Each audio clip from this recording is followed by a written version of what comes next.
बता दें कि आप देख रहे हैं आर पब्लिक न्यूज चैनल। देश की आवाज अमित उपाध्याय की खास रिपोर्ट। उत्तर प्रदेश के जिला अलीगढ़ में अलीगढ़ के थाना बन्ना देवी क्षेत्र में अलीगढ़ पुलिस और क्रिमिनल इंटेलिजेंस विंग अलीगढ़ की संयुक्त टीम ने एक बड़ी सफलता हासिल की है। बिहार विधानसभा चुनाव के मद्देनजर से चलाए जा रहे विशेष अभियान के तहत गैर जनपद से बिहार ले जाई जा रही अवैध अंग्रेजी शराब की खेप पकड़ी गई। स्थान थाना बन्ना देवी क्षेत्र, जनपद अलीगढ़। वाहन DCM कैंटर ट्रक, संख्या H838H8918। बरामद माल 387 पेटी अंग्रेजी शराब और बियर। अनुमानित कीमत लगभग 25 लाख रुपए। उद्देश्य बिहार विधानसभा चुनाव के दौरान अवैध शराब की तस्करी के लिए परिवहन। कार्यवाही वाहन व शराब को सीज कर लिया गया है तथा संबंधित आरोपियों के विरुद्ध विधिक कार्रवाई की जा रही है। ये बरामदगी अलीगढ़ पुलिस की सतर्कता और समन्वित कार्रवाई का परिणाम बताई जा रही है। बिहार में शराबबंदी लागू होने के कारण वहां अवैध शराब की तस्करी एक गंभीर समस्या बनी हुई है, जिसके चलते चुनावी समय में निगरानी और भी कड़ी कर दी गई है।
हरियाणा से बॉर्डर है और वहाँ पर जो हमारी बैरियर की चेकिंग भी की जाती है, वहाँ पर भी अलर्ट किया जाता है। और एक इस तरह को जिससे कि हमारा जो चेकिंग का अभियान थोड़ा ज़्यादा जो है सघन रह सके, इसलिए सभी थानों को अलर्ट किया जाता है, सभी संभवतः रास्तों को बता दिया जाता है। तो कई बार टप्पल पर भी और जहाँ से भी एंट्री पॉइंट हो सकता है वहाँ पर भी शराब पकड़ी गई। और इसमें जो है अपने जो बॉर्डरिंग स्टेट्स हैं उनसे भी जो है समन्वय स्थापित करके भी पहले भी कार्रवाई की गई। प्रेस कॉन्फ्रेंस आपके द्वारा की जा रही क्या है? ये कल रात को थाना बन्ना देवी और सर्विलांस टीम ने मिलकर एक चेकिंग अभियान चलाया जा रहा था। हमें सूचना मिली थी कि कुछ संदिग्ध शराब या लिकर जो है वो हरियाणा से चलकर बिहार को चलने पहुंच गई थी। और हमें शासन द्वारा निर्देश भी दिया गया था, क्योंकि आगामी बिहार चुनाव के चलते हमें पड़ोसी राज्य होने के नाते यहाँ पर भी सघन रूप से चेकिंग करवानी थी। तो उसी क्रम में कल रात को जैसे ही ये सूचना मिली सभी थानों को अलर्ट किया गया था और नाकाबंदी कर दी गई थी। तो उसी में जब थाना बन्ना देवी ने अपनी चेकिंग के दौरान और SWAT और सर्विलांस टीम के साथ मिलकर जब चेकिंग करवाई जा रही थी तो ये ट्रक जो झज्जर हरियाणा से चल रहा था वो यहाँ पर रोका गया और जैसे ही वहाँ पे उसको रोका गया तो पुलिस को देखकर जो ड्राइवर था वो फरार हो गया था।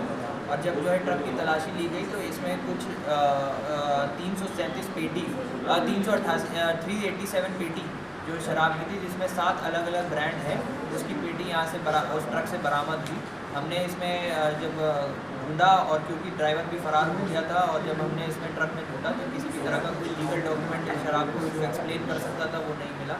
तो इस क्रम में जब तलाशी ली गई और जब जांच की गई तो इसी क्रम में थाना बन्ना देवी पर सुसंगत धाराओं में अभियोग भी पंजीकृत कराया गया है और इसमें जो चोर है जो ड्राइवर था उसकी तलाश की जा रही है और अग्रिम जांच भी की जा रही है विस्तृत रूप से कि पूरे नेटवर्क का और इस पूरे गैंग का भांडाफोड़ किया जा सके। सर जो ये शराब पकड़ गई इसकी अनुमानित कीमत कितनी रहेगी? ये लगभग जो हमारे अनुमानित कीमत है वो 25 से 30 लाख बताई जा रही है जो शराब यहाँ पर सीज की गई है। बिहार में चुनाव के लिए ये वहाँ ले जाई जा रही थी क्या? जी जो हमें सूचना मिली थी कि जब ये हरियाणा से चला था और जो यहाँ पे जो इसका डेस्टिनेशन जो बताया जा रहा था जो इसका स्थल बताया जा रहा था जहाँ ये पहुँचना था ये बिहार की तरफ ही बताया जा रहा था। तो इसी क्रम में और जो शासन द्वारा निर्देश दिए गए हैं उसी क्रम में ये चेकिंग करवाएगी तो ये जो है ट्रक सीज किए गए। सर पता कैसे लग पाया बिहार के लिए जा रही थी? इसमें पहले तो मुख्य रूप से जो हमें सूचना थी वही हमारा सबसे बड़ा जो शक का जो आधार था वो ये था। और दूसरी चीज़ जो हमने ट्रक के नंबर पे जो पेंडिंग चालान निकाले वो चालान सारे बिहार के ही निकल के आए हैं। तो ये ट्रक संभवतः पहले भी हो सकता है अन्य किन्हीं मार्गों से वहाँ पर बिहार की तरफ पहुँचा है और बिहार में गया है क्योंकि वहीं के चालान इसके ऊपर पेंडिंग है। तो इस आधार पर जो हमारी सूचना थी उसकी हमने पुष्टि की थी। सर कितने तरह की शराब? 7 ब्रांड की शराब है इसमें जो हमें बरामद हुई। सर